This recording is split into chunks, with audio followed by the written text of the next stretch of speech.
દીવમાં 6 નવી ગ્રામ પંચાયતો અને ઝોલાવાડીના 2 વોર્ડનું ઇલેક્શન જાહેર. આજથી આચારસંહિતા લાગુ.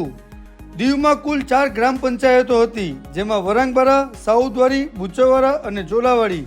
જેમાં વરાંગબારા અને સાઉદવાડી આ 2 પંચાયતોમાં જનસંખ્યા વધતા 2માંથી 6 પંચાયતો કરવામાં આવી. ઇલેક્શન જાહેર થતાં હવે 6 સરપંચ અને 48 બેઠક માટે મતદાન થશે અને ઝોલાવાડી પંચાયતના 2 વોર્ડનું પેટા ચૂંટણી મતદાન થશે. ઇલેક્શન જાહેર થતાં વિગત એવી છે કે 17 જાન્યુઆરીથી 24 જાન્યુઆરી સુધીમાં ફોર્મ ભરાશે. 25 જાન્યુઆરીએ ચકાસણી થશે. 27 જાન્યુઆરીએ ફોર્મ વિથડ્રોલ કરવાની તારીખ છે અને તારીખ 11 ફેબ્રુઆરીના રોજ મતદાન થશે. આ ઇલેક્શનમાં જે સરપંચો અને સભ્યો બનશે તેને 1.5 વર્ષ માટે જ સત્તા મળશે, જેથી આ ઇલેક્શન બિનહરીફ થવાની શક્યતા વધુ છે. સપ્ટેમ્બર 2025માં ફરી ઇલેક્શન થશે. 1 માસ સુધી દીવમાં આચારસંહિતા કાર્યરત રહેશે.